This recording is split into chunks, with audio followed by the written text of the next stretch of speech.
이 위대한 작곡가이면서 이 연주가이기도 하고 우리에게 잘 알려진 이 맨델스 존이라는 분이 하루는 그가 사는 지역에 아주 최고의 오르간이 성당에 들어왔다는 소문을 듣습니다. 너무너무 연주를 해보고 싶어서 그 성당을 찾아가 봤더니 마침 그 오르간을 테스트하는 이 반주자가 자신이 작사 작곡한 이 음악을 연주 중이더랍니다. 그런데 몹시 서툴고 들어보니까 그러는데 앉아있어 가만히 듣다가 부탁을 합니다. 제가 이 오르간을 한 번만 연주해 봐도 되겠습니까? 그랬더니 이 반주자가 이 맨델스 존을 우아래로 쳐다보면서 이게 지금 얼마나 비싼 건 줄 아느냐고, 아무한테나 지금 이런 오르간을 맡길 수가 있겠느냐고 이렇게 단번에 거절을 합니다. 어쩔 수 없이 성당을 나온 이 맨델스 존이 돌아가다가 너무너무 아쉬워서 다시 갑니다. 다시 가서 정말 죄송한데 한 번만 연주를 해볼 수 있는 기회를 허락해 달라고 부탁을 합니다. 이 반주자가 하도 이 맨델스 존이 사정을 하니까 그러면 잠시만 연주를 한 번만 해보라고 허락을 받습니다. 그리고는 조금 전에 이 반주자가 이 연주하려고 하다가 잘 안 됐던 그 곡을 맨델스 존이 자기 곡이니까 아주 멋지게 연주를 해냅니다. 반주자가 너무너무 놀라가지고 혹시 당신 이름이 어떻게 되느냐 묻습니다. 맨델스 존이라고 그러니까 제가 선생님을 몰라 뵀다고 그렇게 사죄를 했다고 합니다. 여러분, 우리 사람은 하나님께서 만들어 놓으신 악기와 같습니다.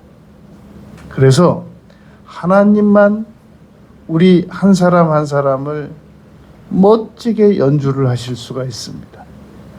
문제는 우리가 하나님께 우리 자신에 대한 연주를 맡겨드리고 싶어 하지 않는다는 겁니다. 헨리 팔세라고 하는 분은 이런 고백을 한 적이 있습니다. 나는 내 생각대로 하지 않으면서 이 세상을 살려면 난 차라리 죽어버리고 싶다. 사람에게는 무서운 욕망이 있는데 가장 강력한 욕망이 자기 생각대로 자기가 살아가고 싶어 하는 겁니다.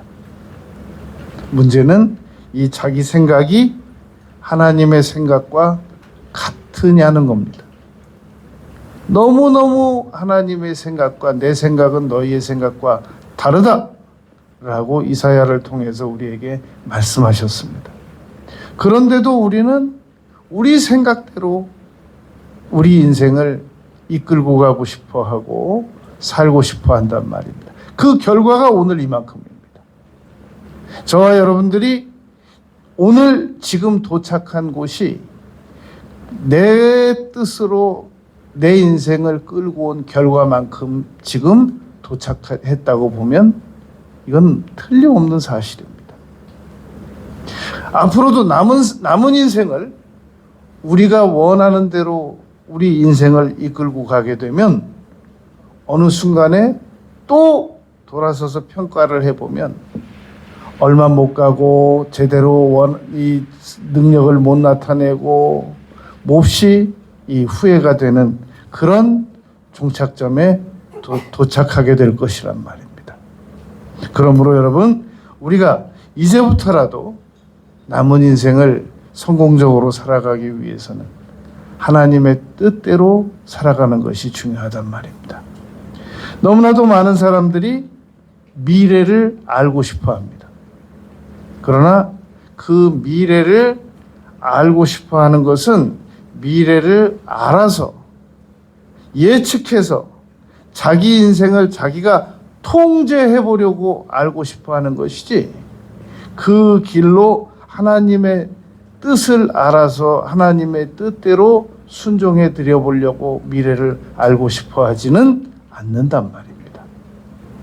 잠언 3장 5절 6절 말씀에 보면 너는 마음을 다하여 여호와를 신뢰하고 너의 명철, 너의 판단력을 의지하지 말라. 너는 범사의 그를 인정하라. 그리하면 내 길을 지도하시리라. 여러분, 우리가 공부를 잘 가르쳐 줄 수 있는 과외 선생님이 실력이 출중하면 학생이 잘못된 길로 나가기를 원치 않기 때문에 가르쳐 줄 준비가, 만반의 준비가 다 돼 있습니다. 문제는 이 학생이 선생님 말을 듣고 싶어 하느냐는 겁니다. 자기 방식으로 문제 풀고, 자기 방식으로 암기하고, 자기 방식으로 공부하고, 그러고 싶어 한단 말입니다. 우리는 여러분, 지난 2주 동안 7가지 하나님의 뜻을 아는 방법을 생각했었습니다. 이제 오늘 3가지를 더해서 10가지로 하나님의 뜻을 아는 방법을 이제 맞추려고 합니다. 첫째로, 하나님의 뜻을 알려면 철저하게 전적으로 순종해 드릴 각오가 있어야 됩니다.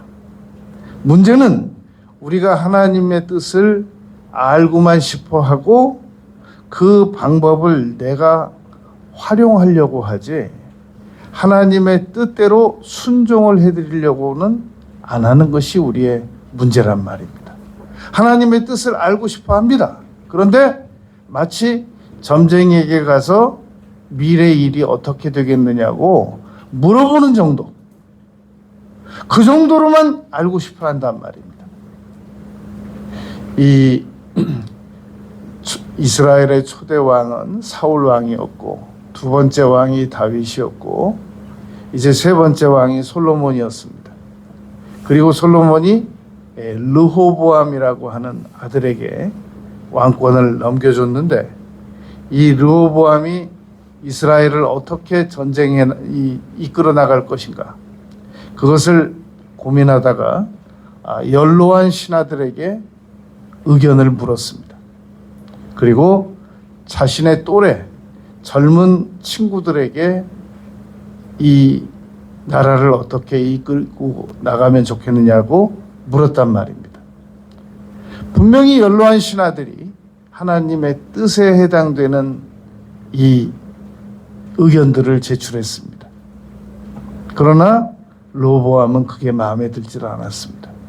그래서 자기 또래 친구들에게 다시 물었더니 자기 의견에 맞는 이야기들을 하는 겁니다. 세금을 줄이지 말고 아버지 때보다 더 많이 늘리고, 백성들의 요구를 듣지 말고 강하게 이끌고 나가라 라고 하는 그 이야기를 듣고 그대로 실천했다가 나라가 12족속이 10족속 때 2족속으로 나누어지는, 분열되는 그런 일을 당하게 됐단 말입니다.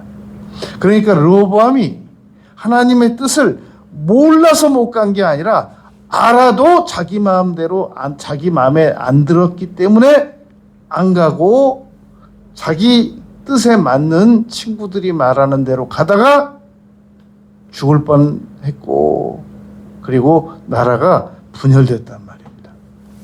잠언 16장 1절부터 3절까지 말씀 보면, 마음의 경영은 사람에게 있어도 말의 응답은 여호와께로부터 나오느니라. 사람의 행위가 자기 보기에는 모두 깨끗하여도 여호와는 심령을 감찰하시느니라. 여러분, 이 구절 지나다니면서 많이 보셨죠?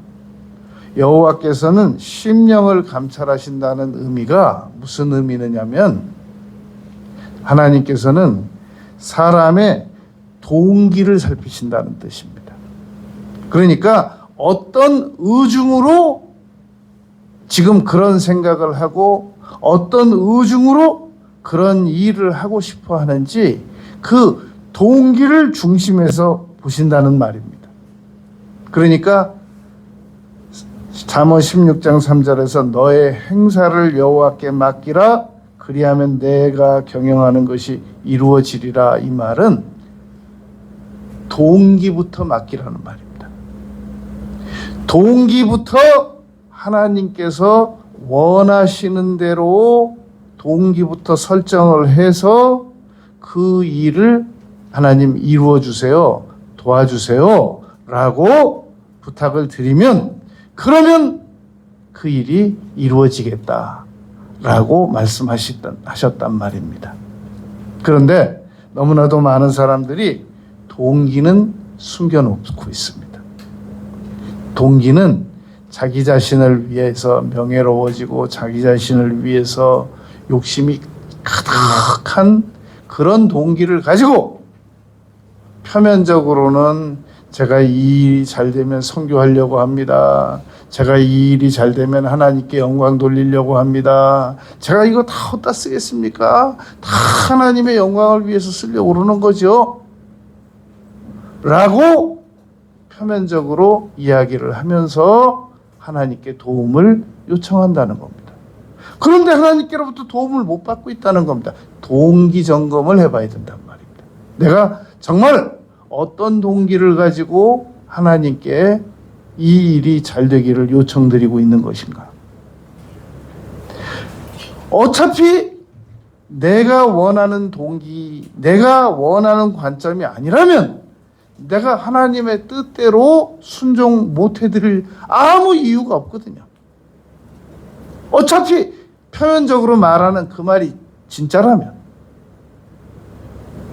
그런데 동기가 다르고 표면적 이 얘기가 다르기 때문에, 그러기 때문에 하나님께서 하나님의 뜻을 안 알려주시는 겁니다. 그리고 못 알려주시는 겁니다. 왜냐하면 거룩한 것을 돼지에게 줘봐야 아무 도움이 안 된단 말입니다. 그래서 심령을 여호와께서는 심령을 감찰하시느니라 라는 말씀처럼 우리 마음속에 철저하게 하나님의 뜻대로 순종하고자 하는 마음으로 이 준비를 하는 것이 하나님의 뜻을 알 수 있는 방법의 아주 결정적인 중요한 점입니다. 여러분, 우리가 정말로 하나님의 뜻대로 순종하려고 하는 마음을 가지면 용기가 겸해서 생깁니다. 한번 생각해 보시겠습니까? 여인들이 자녀를 낳으려고 하는 것은 정말 그 남자들이 생각해 볼 때는 아주 정말 희생적이에요. 그 여성들이 보통 아이를 한 둘씩 낳고 나서 고백하는 얘기 들어보면 막 머리가 다 빠진다 그러고 막 기억력도 다 없어졌다 그러고, 그리고 막 이 날씨가 조금만 추우면 막 손발이 다 얼음처럼 차갑다 그러고, 그냥 남자들이 아무리 몰라도 들어보면 아, 저게 다 우리 애들 낳다가 생겨진 몸의 병이구나 압니다, 양심적으로. 그런데도 불구하고 여성들은 기꺼이 자녀를 낳겠다는 거예요. 뭐 자기 몸이 어떻게 변화가 오더라도 낳고 싶어 한다는 거예요. 이렇게 희생하고 싶어 하는 마음이 솟구치는 거, 그게 정말로 하나님의 뜻대로 순종하고 싶어 하는 마음하고 아주 밀접하게 연관이 되어야 됩니다. 내가 딱 들어보니까 이건 희생해야 돼요. 그런데도 불구하고 나는 하나님의 뜻이면 난 할 거다. 그래서 마리아가 주여 계집종이오니 주의 뜻대로 이루어지시기를 원합니다. 생각을 한번 해보세요. 아직 요셉하고 첫날 밤도 안 치렀는데 갑자기 임신했다고 소문이 들리면 그때는 돌 맞아 죽습니다. 그런데 딱 들어보더니, 가브리엘에게 들어보더니 주의 뜻대로 하시길 원합니다. 이렇게 정말로 하나님의 뜻대로 순종하기를 원하고 결심이 선 사람들은 좋다. 그렇게 한다고 용기를 가진단 말입니다. 여러분, 에베레스트 산에 입장하려면 지금은 가격이 올랐는지 모르겠어요. 5천만 원을 줘야 된대요. 전 세계에서 몰려들기 때문에 입장료 가격으로 5천만 원을 줘야 된다는 겁니다. 그리고 그 산 올라가면 동상 각오해야 됩니다. 얼굴 동상, 손발 동상에서 손가락, 발가락 잘라진 사람들 많습니다. 그리고 그 산에 아주 오래전부터 등반하다가 얼어서 지금 그대로 옷까지 이 등반 장비 그대로 얼음하고 묻혀 있는 사람들이 올라가다 보이고 내려가다 보인단 말입니다. 그런 산을 가겠다는 거예요. 자기 성취를 위하여. 자기가 에베레스트 산을 등반하고 돌아오면 그 대가를 치러서 무사히 돌아와지기만 하면 놀랍게 명예도 얻을 것이고 그만한 물질적 보상도 얻을 것이고 성취적인 보람도 있을 것이기 때문에 그런 희생을 각오하고 가고 싶어 한단 말입니다. 그런데 정작 하나님의 뜻대로 순종할 때는 그거보다 훨씬 더 겁이 많아요. 실패해서 나에게 남는 것이 무엇일까? 이루어진다고 해서 나에게 얻어지는 것은 무엇인가? 얻어지는 건 무엇인가? 그런데 예수님께서는 그 일을 하셨단 말입니다. 십자가를 부끄럽게 여기지 않으시고. 여러분, 이 하나님의 뜻과 하나님의 때가 이게 일치되면 우리에게 놀라운 이득이 발생됩니다. 그러나 하나님께서는 절대로 그 이득을 먼저 말씀하시는 분은 아니십니다. 나이 80된 모세를 부르셨습니다. 이 떨기나무에서 부르셨습니다. 그리고는 애굽으로 가라고 하시는 겁니다. 모세가 계속해서 이리 핑계대고 출애굽기 4장에서 저리 핑계대고 그래도 계속 가라고 하시니까 나중에는 모세가 그럽니다. 보낼 만한 자를 보내소서. 그리고 저는 입이 둔합니다. 하나님께서 너가 입 둔한 거는 내가 아론 붙였다. 내가 너 입 둔한 거 고쳐줄 테니까 가라 그러지 않으시고 아론을 말 잘하는 아론을 너에게 붙였다. 가라. 제일 놀라운 건요. 모세가 마침내 가기로 결정하니까 그 후에 너를 찾는 자가 죽었느니라 라고 가르쳐 주셨다는 겁니다. 모세가 애굽에 안 가려고 하는 것은 자기가 옛날에 이스라엘 사람, 애굽 사람 한 사람 땅에다가 묻고 도망갔잖아요. 그때 자기를 추적하고 잡으려고 하는 자들을 피해서 미디안으로 도망갔단 말입니다. 아직도 그 왕이 건재하고 있는 줄 알고 두려워서 못 가려고 생각을 했었거든요. 하나님 그걸 아세요. 이미 아리마대 요셉에게도 너를 찾는 자가들이 죽었으니까 돌아가라. 그래서 애굽에서 이 가족들 다 데리고 마리아 데리고 나사렛으로 간 것이란 말입니다.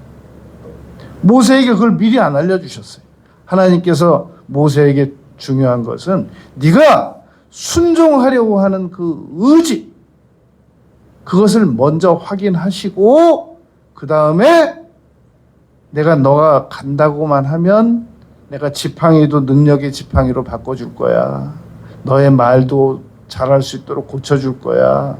그리고 가라. 너 찾던 자들이 다 죽었다. 하나도 말씀 안 하셨어요. 모세가 간다고 순종하니까 그제서야 너 찾는 자가 죽었고 지팡이도 능력의 지팡이로 바꿔주셨고. 여러분, 하나님께서는 조건적으로 우리가 순종하면 다 해결해 줄 테니까 가라. 이렇게 말씀 안 하십니다. 먼저 믿음으로 순종하기를 원하신단 말입니다.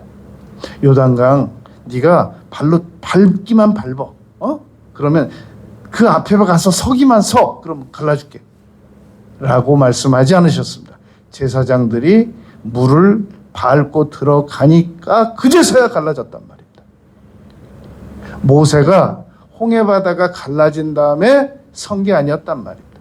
지팡이를 들고 서니까 그때부터 바다가 갈라지기 시작했던 것입니다.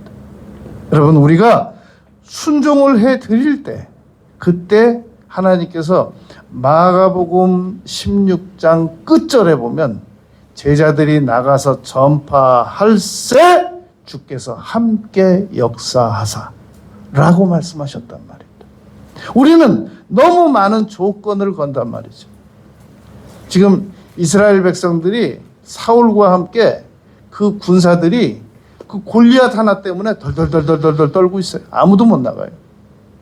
다윗은 하나님께서 네가 저 나가서 저 골리앗과 싸워서 이기면 내가 모든 것을 나가면 다 지원할 것이다 라고 약속의 말을 한마디도 못 들었습니다. 그리고 왕부터 시작해서 군사들까지 다 떨고 있는데 나가가지고 내가 여호와를 모욕하는 너를 반드시 내가 너를 처벌하겠다 라고 물맷돌 들고 나가서 5개 들고 나가서 하나밖에 안 썼어요. 던져서 이겼단 말입니다. 여러분, 하나님께서 우리가 하나님의 뜻대로 순종하려고 하는 의지를 가지고 나아가면 하나님께서 반드시 모든 문제를 책임져 주십니다. 1m 50밖에 안 되는 한 여인이 있었습니다. 이 여인이 하루는 이 자기 상사 수녀에게 이 머뭇머뭇거리면서 이야기를 시작했습니다. 무슨 고민이 있느냐? 그랬더니 제가 고아원을 하나 차리고 싶습니다. 그랬더니 그 선임 수녀가 너 돈 얼마 있냐? 그랬더니 동전 얼마밖에 없어요. 너 그 동전 가지고 어떻게 고아원을 차린다고 하느냐? 너가 지금 할 일은 그냥 이 수녀원에서 계속 봉사하는 것이다 라고 얘기했습니다. 그런데 이 수녀는, 가난한 수녀는 죽어가는 사람들을 돌보고 싶고 가난한 사람을 돌보고 싶은 열망을 절제할 수가 없었습니다. 그리고 결국은 그 알마타 수녀원에서 사표를 내고 나와서 거린들을 돌보고 죽어가는 사람들을 돌보고, 그리고 죽을 때는 자기 위에 옷 그거 벽에 걸린 거 그거 하나밖에 없었습니다. 테레사 수녀였습니다. 노벨상 받은 거 팔아서 그것도 가난한 사람들에게, 다 죽어가는 사람들에게 주고 그러했단 말입니다. 여러분, 우리가 정말로 하나님의 뜻대로 순종하려고 하는 마음만 가지면 하나님께서 모든 문제를 해결해 주십니다. 그런데 우리는 그런 용기가 없는 겁니다. 우리가 하나님의 뜻을 여쭙고 그대로 순종하고 나가야 하는 이유는 하나님만 우리의 미래를 명확하게 아시기 때문입니다. 전도서 3장 11절, 7장 14절, 8장 7절, 9장 12절, 10장 14절, 인간은 단 30초 앞도 미리 알아볼 수가 없단 말입니다. 하나님께서 그렇게 안 만드셨단 말입니다. 그렇기 때문에 어쩔 수 없이 우리는 하나님의 뜻대로 순종을 하든지 자신의 직감적인 그 뜻으로 순종을 하든지 둘 중에 하나 나가야 된단 말입니다. 그런데 하나님의 뜻대로 나가지 않고 자기 개인적인 생각대로 나가서 종착역에 가서는 내가 이렇게 살지 말았어야 되는데 라고 후회하는 인생을 맞이하게 됩니다. 우리가 하나님의 뜻을 전적으로 받아들여야 되는 이유는 하나님께서만이 미래에 우리가 무엇이 유익한지를 가장 정확하게 알고 계시기 때문입니다. 우리는 내가 나에게 좋은 것이 무엇인지를 정확하게 한 가지도 알 수가 없습니다. 하나님께서는 우리가 나에게 정말로 필요한 것을 알 수 있단 말입니다. 여러분, 우리가 우리 자녀들이 무엇인가를 요구할 때 그 자녀들에게 그 요구대로 이루어지지 않는 이유는 우리가 보기에 우리 자녀들에게 우리 자녀가 스스로 요구하는 것보다 훨씬 더 유익한 것이 있기 때문에 안 들어주는 거예요. 엄마가 보기에, 아빠가 보기에 내 자녀에게 지금 내 자녀가 지금 저 고집 피우는 저거보다 훨씬 더 좋은 게 있기 때문에 네가 몰라서 그러는 거니까 그건 안 되겠어 라고 거절하는 거란 말입니다. 그런데도 불구하고 우리는 우리 부모의 판단력은 얼마든지 틀릴 수 있습니다. 그러나 하나님께서는 우리에게 유익한 것을 정말로 틀림없이 알고 계신단 말입니다. 그런데 우리는 하나님께 여쭙지를 않아요. 하나님께서는 우리가 꼭 이 하나님께 여쭙기만 하면 정말 우리에게 유익되는 것을 다 알려주실 수 있는 능력이 차고 넘치십니다. 예레미야 1장 4절 5절 말씀 보면 여호와의 말씀이 예레미야에게 임합니다. 내가 너를 모태 어머니 모태에 만들어지기도 전에 짓기 전에 너를 알았고 어머니 모태에 만들어지기도 전에 내가 너를 알았다라고 만드셨다 성별하셨다라고 말씀하셨단 말입니다.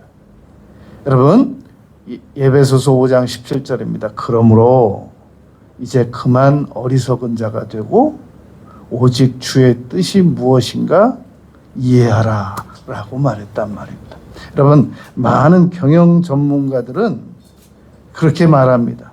자신을 신뢰하라, 평생을 살아도 행복한 삶을 창조해라, 뭐 가능성을 찾아라, 뭐 불씨를 찾아라 이렇게 말하는데 이게 하나님의 뜻과 맞을 때는 그게 유익하단 말입니다.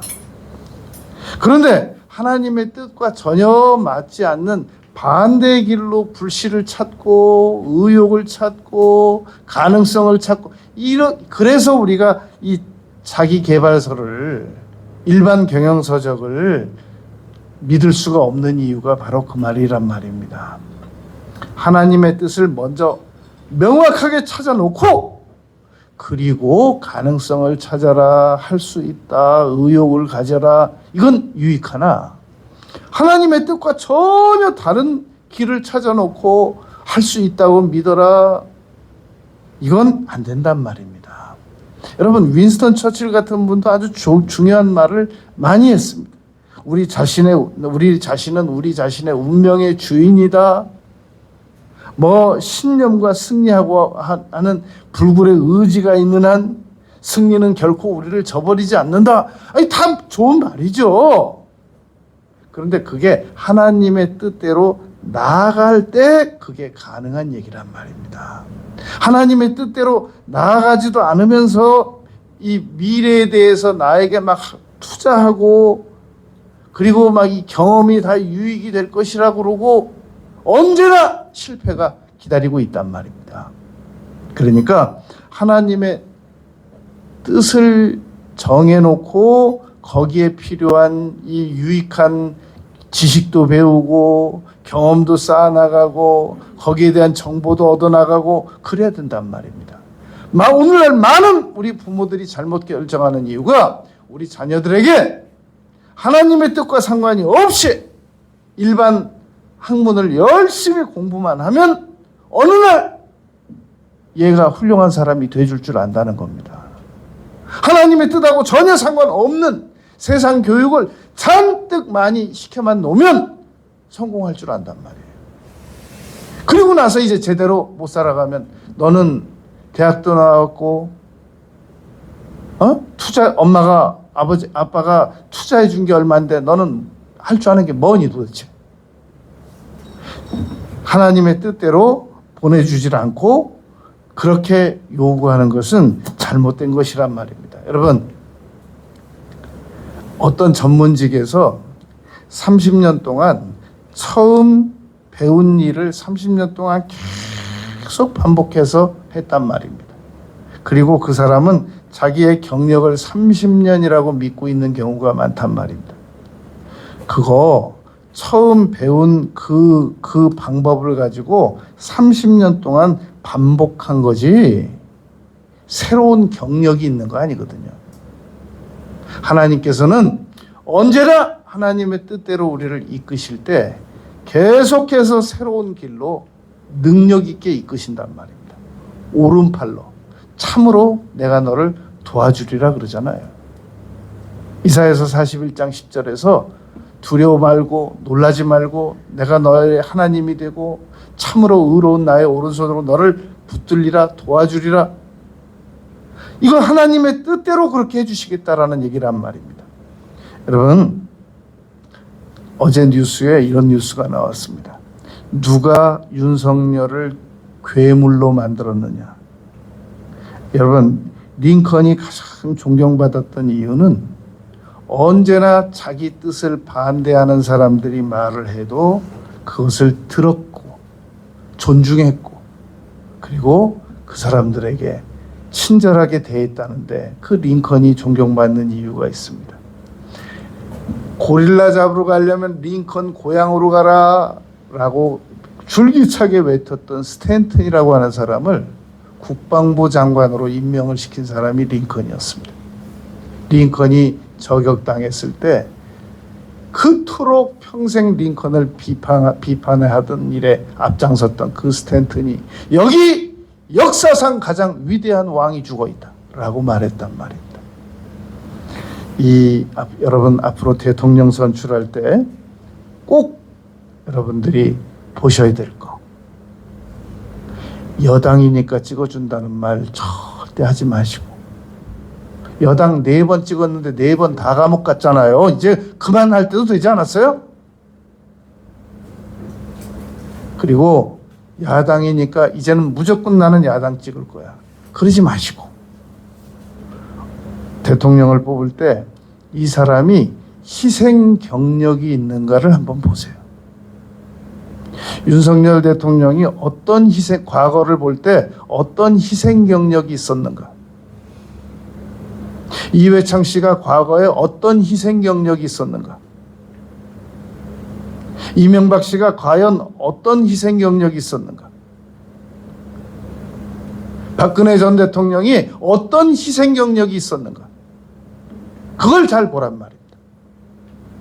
그리고 일단 희생 경력이 없으면 그 사람은 의심해야 된단 말입니다. 아무 희생 경력이 없어요. 그리고는 그런 사람을 뽑아놓고 우리 보고 희생해달래요. 희생하겠습니까? 아니, 옛날에 무슨 희생을 해본 그림자라도 있어야 희생을 해보지, 본 것도 없고 들은 것도 없고 그런 사람을 뽑아놓고 희생해달라고 하니 되겠냔 말입니다. 그리고 거절감을 못 견디는 사람은 뽑아주면 안 됩니다. 왜냐하면 자기 의견을 하나만 거절하면 그냥 못 견디는 사람은 바로 계엄으로 끌고 가는 거예요. 안 된다고 하면 이 수하 사람들이라도 옳은 말로 안 된다고 그러면 하지 말아야 되잖아요. 거절을 못 견디고 거절하는 사람들은 조심해야 됩니다. 수용성이 없는 사람들. 안 되는 거예요. 예. 이제 아무리 여당이라고 해도 안 되는 거예요. 여러분, 여당이 여러분을 지키는 게 아니라 하나님이 여러분을 지키는 거예요. 이 히틀러는 거절을 못 견뎠어요. 그래서 나치를 만든 겁니다. 자기 뜻에 맞는 사람들끼리만. 그리고는 600만 명을 죽였어요. 60만 명도 많고 6만 명도 많고 6천 명도 많고 600명도 많은데 자기 거절 안 하는 사람들만 데리고 600만 명을 죽였어요. 여러분, 자기를 거절할 줄 모르는 사람들끼리만 모인 집단이 얼마나 위험한 집단인 줄 아세요? 아무도 거절을 못하게 만들어 놓고 그 안에서 추앙받고 그 안에서 존경받고 그 안에서 결정해가지고 앞으로 나가는 사람은 그럼 브레이크 없는 브루도자와 같고 브레이크 없는 벤츠와 같고 브레이크 없는 탱크와 같은 것이란 말입니다. 이제 좀 세상을 좀 어느 정도 살았으면 그런 건 상식적으로 판단을 할 줄 알아야 된단 말입니다. 여러분, 우리는 하나님께 대하여 철저하게 순종을 각오하기만 하면 하나님께서 우리를 놀라운 축복의 길로 인도하십니다. 그런데 손해볼까봐, 하나님 뜻대로 괜히 순종해드렸다가 손해볼까봐 제발 그 어리석은 계산을 우리가 빨리 포기하면 우리는 남은 생에 반드시 성공합니다. 두 번째, 하나님의 뜻을 아는 방법, 표징을 통해서 알 수 있습니다. 여러분, 우리가 직관적인 깨달음이 올 때가 있습니다. 저는 저에게 떠오르는 직관적인 판단력을 굉장히 소중하게 생각합니다. 제가 오래전에 읽은 책인데 여러 전문가들에게 물었습니다. 그리고 그 한 소방 전문가에게 물었단 말입니다. 당신은 건물 안에 들어가서 이 진화 작업을 하다가 아무 이상이 없는데 직관적으로 빨리 이 자리를 떠나야 되겠다라는 생각이 들면 살펴보고 직관을 무시하고 살펴보고 계속 일을 하십니까? 아니면 아무 이상이 없는데도 직관적으로 이 자리를 떠나야 되겠다고 생각이 되면 직관을 믿습니까? 한 유능한 그 경력자 소방 전문가에게 물었습니다. 제가 빠르게 지나가다가 읽은 책이라서 제목도 모르고 아주 이거 그 20, 30년 전에 읽은 책입니다. 눈에 띄어서 자세히 봤더니 뭐라고 대답하나 봤더니 이 소방 전문가가 그러는 겁니다. 저는 직관을 믿습니다. 제가 그런 상황에서 저뿐 아니라 제 부하들하고 같이 있어도 그 직관을 따라서 움직입니다. 그래서 저는 여러 번 이 위험을 피했기 때문입니다. 여러분, 하나님의 뜻을 모르는 사람들도 자기 직관을 믿는다는 겁니다. 갑자기 두렵고 갑자기 가지 말아야 되겠다는 생각이 들고 갑자기 빨리 이 자리를 떠나야 되겠다는 생각이 들고, 여러분, 그런 직관은 어젯밤에 꿈자리 조심해라 라고 하는 말처럼 그거 따르는 것만큼이나 유익이 있습니다. 그게 다 맞지는 않습니다. 그러나 이런 직관이 있더라도 이 직관이 언제나 맞는 건 아닙니다. 갑자기 버스 36번 타라, 36번 타고 가다 보니까 다시 내려라, 다시 돌아가라, 이런 헛된 직관들이 우리는 많이 오기 때문에 가정도우미 포기해라, 대전에 내려가서 내가 너를 부흥사로 쓸 것이다. 그래가지고 그 옛날에 그 밥 얻어먹기도 힘들 때 가정도우미 포기하고 갑자기 대전 내려가는데, 대전 가는데 갑자기 기차에서 다시 소리가 들리더랍니다. 다시 올라가라. 그래가지고 다시 가서 그 가정도우미 자리 갔더니 자리만 없어졌더래요. 이건 귀신 들린 사람들이 하는 짓이고, 강력한 직관이 올 때가 있단 말입니다. 그러나 그 직관을 그대로 믿으면 안 됩니다. 항상 분별을 해야 된단 말입니다. 그래서 아브라함은 그 종에게, 엘리에셀에게 가서 이삭의 아내를 데려오라고 그랬습니다. 그랬더니 이 종이 가가지고 하나님께 표징을 구했단 말입니다. 하나님, 만약에 우리 주인께서 원하시는 우리 주인 아드님의 이 신부감이 지금 이 자리에 있을 것 같으면, 제가 이 낙타 10마리가 여러분 물 마시면 100리터씩 마십니다. 한 번에 마실 때. 그러면 그 신부가 와가지고 10마리의 낙타의 물을 다 마시게 할 그건 장정도 어려운 얘기예요. 그런데 이 아브라함의 종이 표징을 딱 걸었습니다. 하나님, 만약에 제 주인의 아드님의 신부감이면은 와서 저의 낙타에 물을 다 마시우게 해주세요. 그렇게 표징을 걸어놓고 있는데 세상에 리브가가 딱 오더니, 그때는 물을 남자들이 귀했으니까 여자들이 이 물을 직접 우물에서, 그 이스라엘 여러분 우물 내려가 보세요. 지하 3층입니다.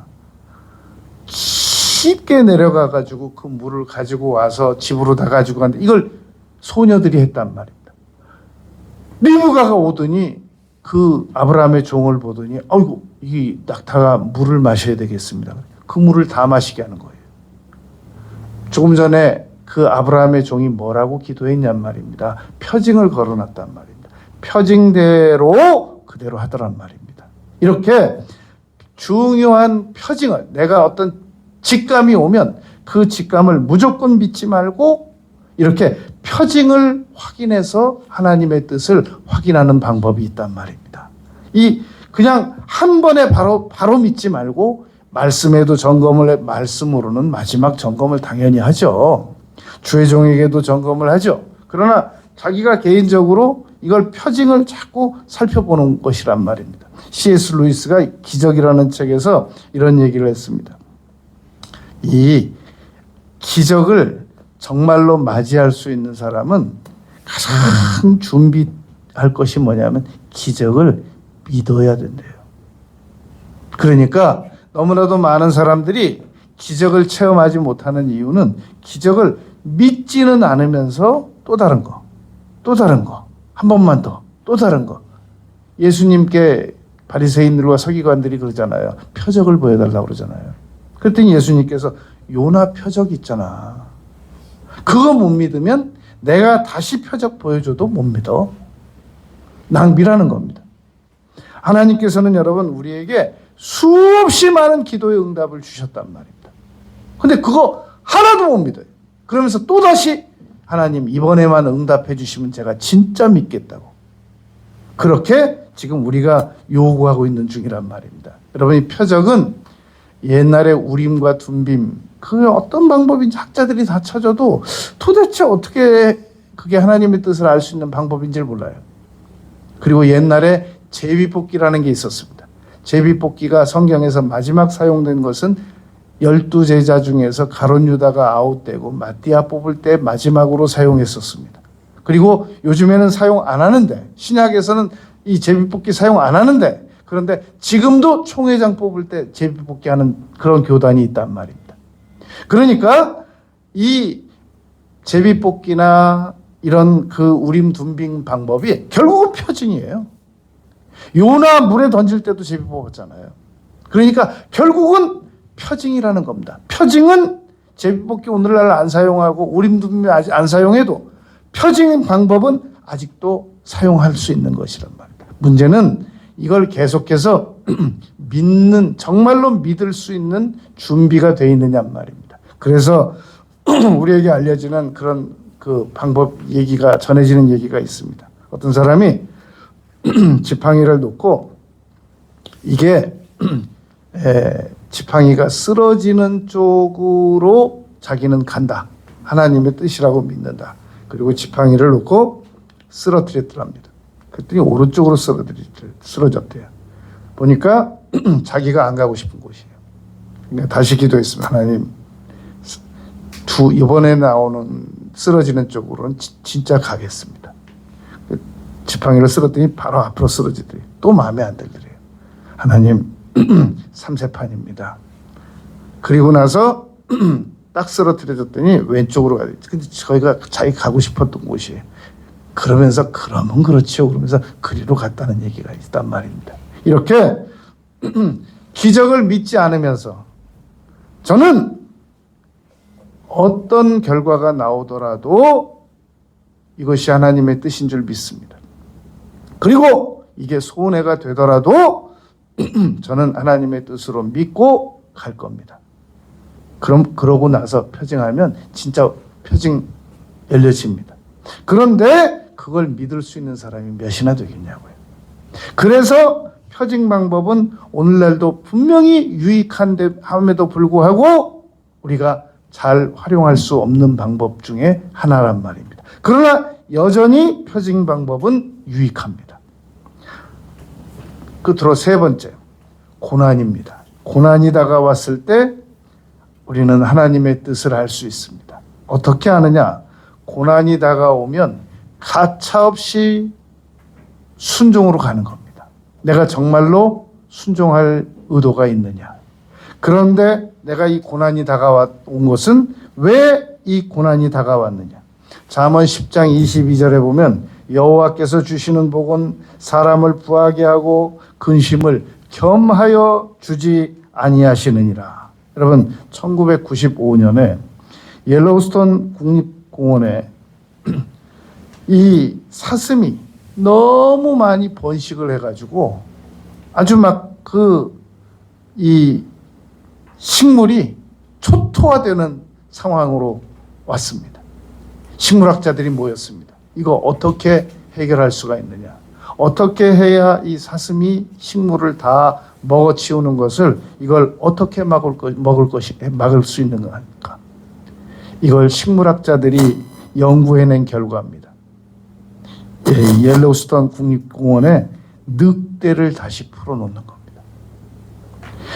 옐로우스톤 국립공원에 늑대를 전부 없애버렸더니 그냥 사슴이 계속 번식을 해가지고 그 국립공원 전체가 초토화가 되는 상황이 오고야 말았다는 겁니다. 그게 1995년 발표입니다.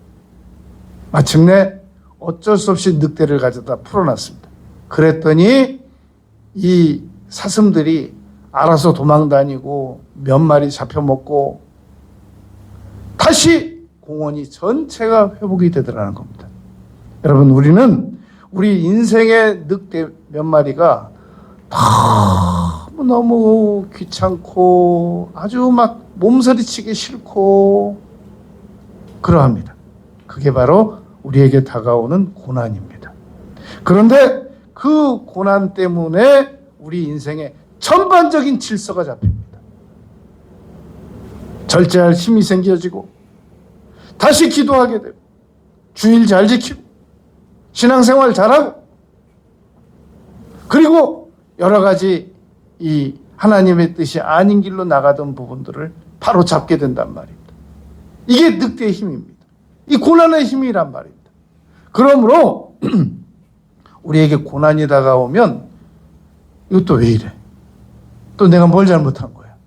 그리고 너무 막 불편해하고 짜증내고 귀찮아하고 몸서리치기 싫어하고 그러는데 그렇지 않단 말입니다. 고난은 하나님의 뜻입니다. 나를 바로잡아주기 위한 하나의 수단이란 말입니다. 그러므로 고난이 다가오면 이 고난을 잘 활용해서 경보장치, 아침에 여러분 알람벨 없이 잘 일어나는 사람이 몇 명이나 있겠습니까? 그러므로 고난이 다가오면 이 고난을 잘 활용해서 내가 하나님의 뜻으로 더 잘 나갈 수 있단 말입니다.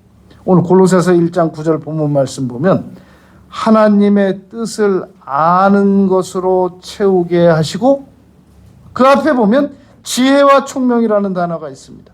우리의 지혜와 총명은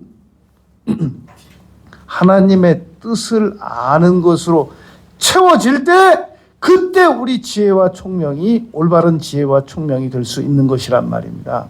여러분, 계몽주의라고 하는 것은 꿈에서 깨라는 얘기인데 하나님의 뜻을 알고 하나님의 뜻대로 살고 성경대로 사는 사람들에게 꿈에서 깨라고 주장해가지고 인본주의로 끌고 나간 것이 계몽주의란 말입니다. 신본주의라고 하는 것은 진정한 지혜와 진정한 총명은 그 안에 하나님의 뜻을 아는 것이 포함되어 있어야만 그것이 진정한 지혜와 진정한 총명이 될 수 있는 겁니다. 여러분, 그러므로 믿음의 부모와 믿음의 자녀가 서로 대화할 때 나 어떤 일을 하고 싶어요. 그거 하나님의 뜻이 맞니? 남편이 무슨 일을 하고 싶다고 할 때 그거 하나님의 뜻이 맞아. 아내가 무슨 일을 하고 싶다고 할 때 그거 하나님의 뜻 맞을까? 거기서 시작해서 지혜와 총명이 나오는 거지. 그냥 내 마음의 소원대로 이끌고 나가서 아니면 말고 하나님 뜻 아니면 말고 그렇게 나가는 것은 아주 무지한 것이란 말입니다. 여러분, 잠언 4장 23절에 무릇 지킬 만한 것보다 더욱 내 마음을 지키라고 그랬습니다. 우리는 지난 3주 동안, 오늘까지 3주 동안 하나님의 뜻을 아는 방법 10가지를 생각했었습니다. 우리 마음속에 오는 소원을 아주 중요하게 다루고 생각하자는 겁니다. 여러분, 성 프란시스코 이렇게 말한 적이 있었습니다. 당신이 찾아 헤매는 그 사람은, 당신이 간절하게 찾아 헤매고 싶은 그 사람은 당신 안에 있다. 내가 정말로 꼭 만나고 싶어하는 사람, 내가 누군가를 간절히 찾고 싶어하는 그 사람 내 안에 있다는 겁니다. 이 내가 하나님의 뜻과 결탁만 이루어지면 그 사람이 그 사람이란 거예요. 어딘가 있는 게 아니라. 우리가 우리 마음의 소원을 잘 살펴야 됩니다. 그리고 성경 말씀을 통해서 하나님의 뜻을 마지막으로 분별하는 것. 그리고 우리는 상식도 소중하게 여기기로 했습니다. 그리고 환경적인 인도. 요셉은 팔려간 게 아니라 보내졌다 그러잖아요. 기스가 나귀 잃어버려가지고 결국 사무엘 만나가지고 아들이 왕 됐잖아요. 그리고 신령한 주의 종들과의 상담. 그리고 환상과 음성, 꿈과 음성, 그리고 오늘 순종하고자 하는 태도, 그리고 표징으로 점검하는 것, 그리고 고난을 소중히 여기는 것. 여러분, 이 10가지로 우리가 하나님의 뜻을 얼마든지 알 수 있습니다. 여러분, 저는 이 10가지를 여러분들에게 이론으로 말씀드리는 게 아니라 저 자신이 이 MRI를 믿을래, 이 10가지를 믿을래 그러면 저는 이 10가지를 믿습니다. 이건 이론으로 나온 게 아니라 제가 지금까지 신앙생활을 해오면서 철저하게 체험하고 성경을 통해서 깨닫고 배우고 앞으로도 남은 인생에 이 10가지에다 저는 제 인생을 걸 수 있단 말입니다. 이 하나님의 뜻을 하는 방법을 우리가 꼭 알고 살아가면 남은 인생을 만약에 우리가 실패한다면 그것은 하나님의 뜻을 몰랐기 때문입니다. 우리가 하나님의 뜻을 몰랐기 때문이라면 하나님께 용기에 내서 여쭙지 않았기 때문입니다. 여쭈었는데도 우리가 실패했다면 그건 순종하지 않았기 때문입니다. 핵심은 하나님의 뜻에 있단 말입니다. 제가 이스라엘의 역대 왕들 40명을 다 외우고 있습니다. 그들의 그 시작부터 끝까지를 제가 이 대통령학이라고 하는 책을 한번 찾아보려고 하다가 내가 왜 성경에 이스라엘 왕이 40명이나 있는데 왜 세상 대통령학을 내가 공부할 필요가 뭐 있나? 그리고 철저하게 공부했기 때문에 이 40명을 아주 거의 다 외우고 있단 말입니다. 그 40명의 실패는 하나님의 뜻과 다르게 간 왕들은 반드시 실패했습니다. 그리고 40명의 왕들 중에서 하나님의 뜻대로 나간 왕들은 반드시 성공했습니다. 그런데 그 왕들이 불과 3명밖에 안 됩니다. 그 중에서도 한 명을 꼽으라고 한다면 다윗밖에 안 됩니다. 여러분, 우리 남은 인생을 반드시 성공할 사람은 하나님의 뜻대로 나가는 사람입니다. 우리 남은 인생들 중에서 반드시 실패할 사람들은 하늘 가서 별을 따오든 어떤 실력을 발휘하든 하나님의 뜻과 반대로 나가는 사람들입니다. 남은 생애를 하나님의 뜻대로 살아나가는 우리 모두가 되시길 바라겠습니다. 아버지 하나님, 저희들이 남은 인생을 하나님의 뜻대로 살아가기로 결심합니다. 이 결심을 축복하여 주옵소서. 예수님 이름으로 기도드렸습니다. 아멘. 359장 찬송 드리겠습니다.